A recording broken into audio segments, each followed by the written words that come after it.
It was around 11 p.m. on a chilly February night. I was strolling through my town and talking on the phone with a friend, and I didn't realize that I passed my house. The streets in my neighborhood are very well lit, so visibility is not an issue. I kept walking, and there was an empty lot just behind the hospital. That's where I saw a pitch black figure that resembled a man. Like I said, visibility wasn't an issue, but that figure was as dark as a shadow. I stopped for a moment, trying to process what was going on. The figure was around 20 feet away from me. Just as I took a step towards it, the figure dropped into the ground. It didn't disappear into thin air, but rather went down. I turned around and started running. I looked back, and what I saw next still gives me chills. It was actually closer to me now, and was looking at me, leaning out from a tree. I got home, and never went back there again.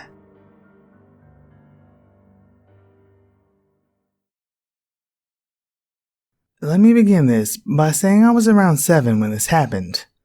I'm about to be 15, so I still have a very vivid memory of this occurrence. When I was younger, we used to travel a lot for my mom's work, and particularly in our motorhome. We got to stay for free in campgrounds and take long national park vacations. Kind of irrelevant, but a preface to the story. We went on a trip to the Grand Canyon and the Mojave Desert sometime in 2010 or 2011. When we finished our Grand Canyon leg, we headed to the Navajo area of the Mojave. We stopped at a little roadside shop on a particularly desolate area of the highway. My mom and I purchased handmade juniper bracelets from a nice lady there. As my parents and other assorted family perused the shop, I talked to one of the workers. She had overheard what route we were taking, I don't remember it, and told me to be very careful of a man that haunts the highway at night. I haven't been able to find anything about it. I'm very sure that she called him the White Walker, and no, I'm not thinking of Game of Thrones. She described him as an evil white man that stalks the highway at dusk and takes souls. It was very creepy to me, especially since she only told me, and not my parents or anyone else. I didn't have an encounter that night, but you best believe I watched the road with eyes wide open the entire drive. It was very unsettling out there, and I'm usually at home in the outdoors. It was just us and our clunky motorhome. We maybe passed 2 cars the entire drive. We had music playing loudly, but I could tell that if you stepped outside, the silence would engulf you. Please let me know if you've had an experience with this legend, or know what she was talking about.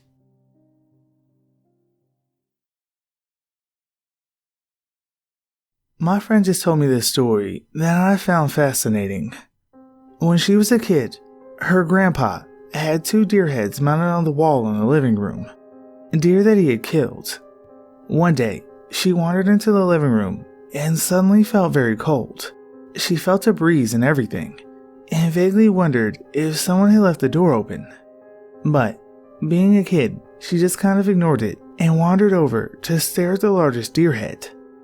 Being curious, she climbed up onto the couch to get a closer look, and stood eye to eye, inches away from this deer head, staring into its black eyes.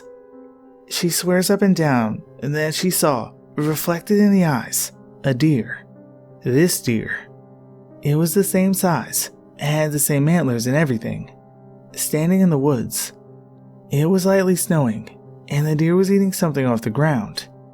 It lifted its head to look up at something, and bang, she heard a gunshot. She toppled backwards off the couch and ran out of the room. She said the whole thing played out like she was watching a movie. Later, she asked her grandpa if it was snowing when he shot the deer, and he said it was. She also said that she went back several times and looked into the deer's eyes again and again, but never saw it again.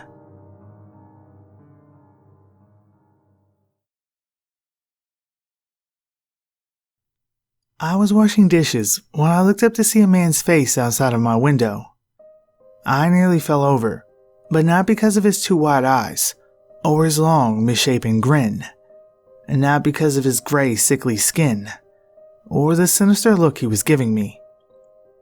What really made my blood run cold was the fact that I live on the 16th floor.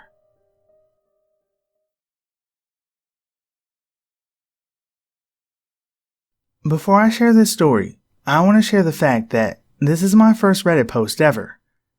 It's a story I've only shared with 2 other people in my life, who I'm very close to, because I sound batshit crazy trying to explain what happened to me.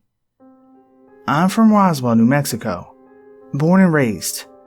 I grew up dealing with bullshit alien nonsense my entire life. The whole town is a tourist attraction for people who believe in aliens, and believe there actually was a UFO that crashed here in the early 50s. Gift shops, cheap souvenirs, and strange people galore. I'm a very logical thinker, and have had many strange things happen to me in the past, but have always dealt with them in a "this can logically be explained" mindset since I can remember. But what I'm about to write about is something I cannot explain, and it is also something I'm hesitant to even think about anymore. I was camping with my cousin Cam, who was 17 at the time, the same age I was, and his little brother Nick, who was 12, and my aunt and uncle. We were near Cloudcroft, New Mexico, up in the mountains. My uncle had just bought a new camper, and we decided to go camping with it for the weekend. The weather was beautiful, and me and my cousins decided to bring a tent to sleep in instead of the camper, so we could be shitheads in peace.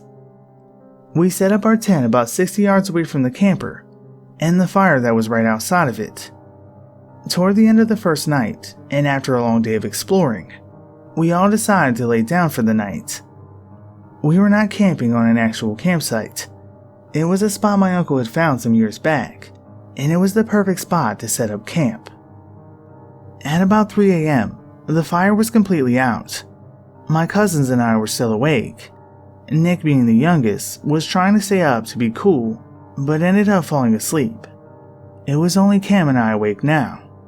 We were just shooting the shit, talking about hot chicks from school, and brilliant ideas for things that needed to be invented, like male birth control, and eventually, slowly started to fall asleep too. All of a sudden, we hear a blood-curdling scream from the distance, probably the same distance away the camper was, only in the opposite direction. Me and Cam both picked our heads up off the pillow, and said almost simultaneously, "What the fuck was that?" It wasn't a bear, it wasn't a fox, it was big.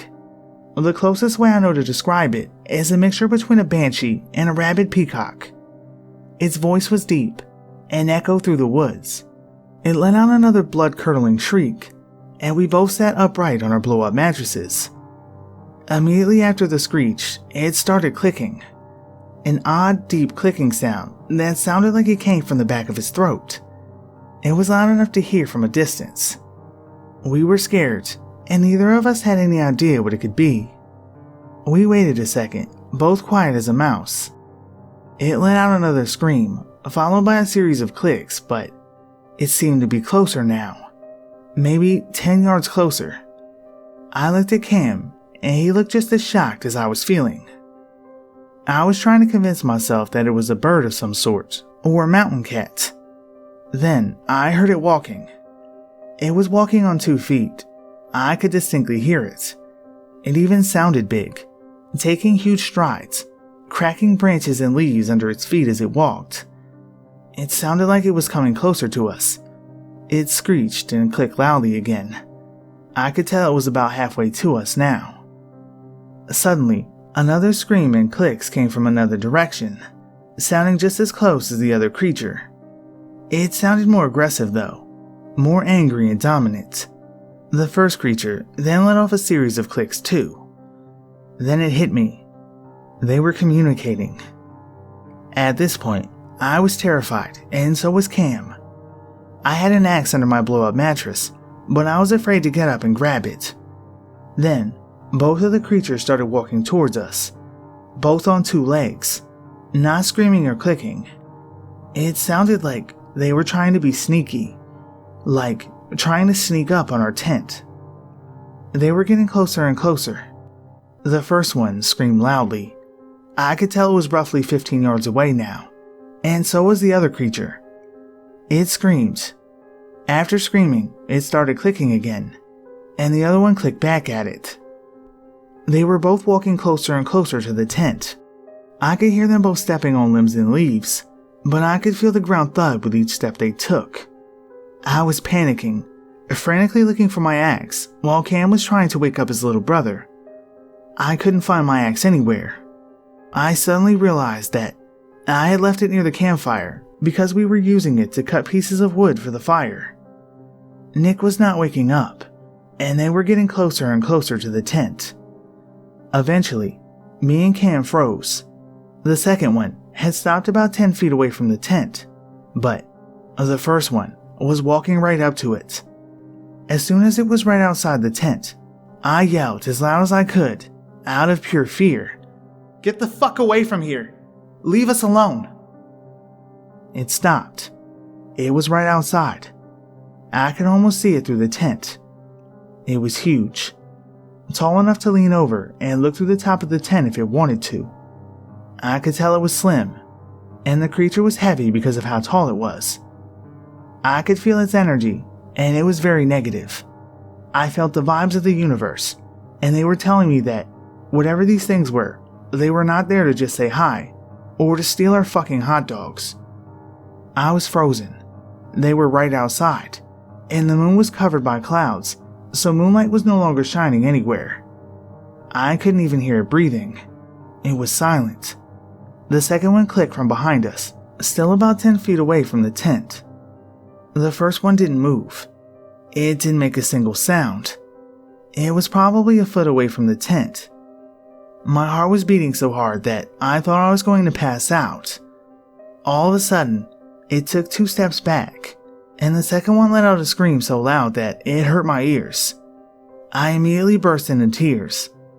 The second creature took off into the woods, pounding the ground underneath it, running on its 2 legs faster than Usain Bolt himself.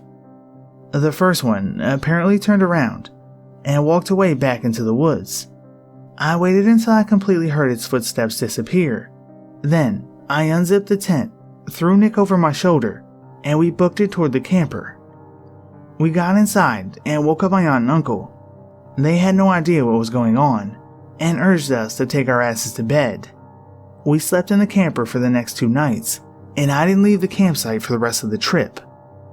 I don't know what we encountered that night, but all I know is it was not of this kind. It was not human, not a bear, nor any 4-legged animal I've ever seen, and it was definitely not a rabid peacock.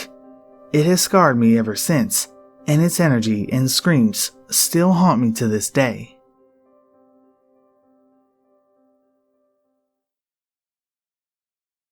My dad had a cell phone that he strictly used for work. He never gave the number to anyone because he would get in trouble. A week after my grandmother died, his mother, he got a call at 2 or 3 in the morning. He jumped up quickly, thinking it was someone from work, and he saw that it was my grandmother's house phone number. He answered it, but was met with silence. It kept calling at random times that night. At this point, it had been a week since her death, and no one was staying at her house. He believes to this day that it was her trying to reach him. I had never seen him so weirded out.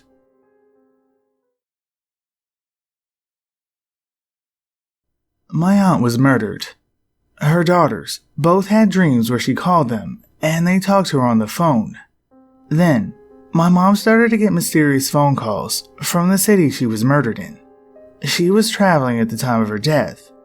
Every time she would answer, only to receive silence or a white noise on the other end of the line. One time, she insisted that she heard my aunt say hello, but then it cut out. If we didn't answer, there'd be a long voicemail on the answering machine.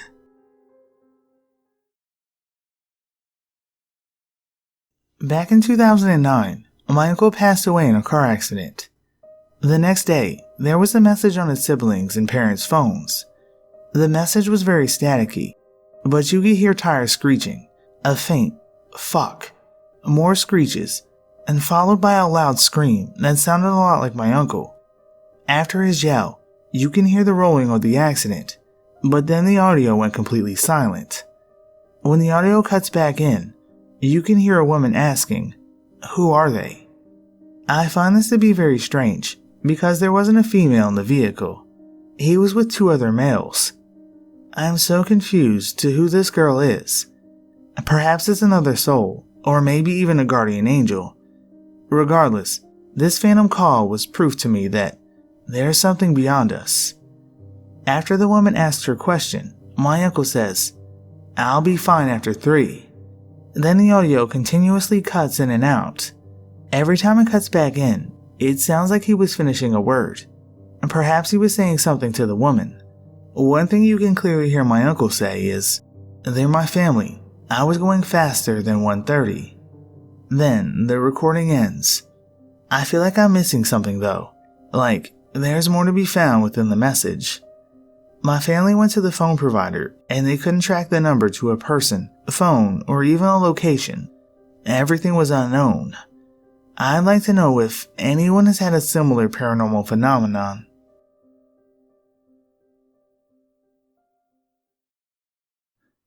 I've had sleep paralysis before. My older sister is trying to convince me that this was just sleep paralysis, but I have a deep feeling that it wasn't. To begin, I live in Colorado, just outside of Denver, in the metro area in a nicely populated neighborhood right off of a major highway. As a kid, I was convinced for some reason that I was an alien or some sort of alien experiment, and I genuinely have no idea where this thought came from. I'd assumed, of course, that it was just kid silliness. I'd probably watched Escape to Witch Mountain or E.T. too many times. Either way, I haven't thought about aliens in a long time, and I was starting to doubt that they actively visit our planet. Anyways, this happened. In the middle of dreaming, I woke up suddenly to a feeling of alertness and dread. This intense feeling of terror came over me, and I felt an immediate urge to run, scream, and cry. But I had a very strong feeling that I should stay still and not move at all. I was going to get out of the bed, but the instinct to not move was too strong to ignore, so I just stayed there. And then, there was a white square light hovering above me. It was about 3 feet in size, and made up of smaller lights arranged in a squared formation. There was this strange humming emanating from it, and I realized that I couldn't hear my fan or the cars on the highway like I usually can. The terror came full force at this realization, and I wanted so badly to run and scream, but the instinct that I needed to be quiet and stay there was too strong to ignore. I wanted so badly to get up, but it's like I knew that I shouldn't. Despite my terror, I didn't allow myself to cry. I just started quietly whispering, "I want to stay with my mom. I'm going to stay with my mom." And then the humming stopped. My fan started whirring again, and the light was gone. Immediately after, I felt very, very sleepy, and I could feel that I was starting to forget about what just happened. But I decided I wasn't going to let myself forget, and I went and turned the light on, and I started crying. My older sister ended up calling me and trying to convince me it was just my anxiety and I was having sleep paralysis, but this really didn't feel like it. I knew in my mind that I could move. I just had this feeling that I shouldn't move at all. I've had sleep paralysis before, and I know how to fight it and deal with it calmly. I feel crazy. I feel so crazy. But something happened to me, and thinking about it, I feel like this has happened before because I wanted to forget. And this time, I honestly wish I'd forgotten again. If anyone can relate to this experience, please tell me. I'm honest to God hoping this was just sleep paralysis, but I feel so strongly that it wasn't.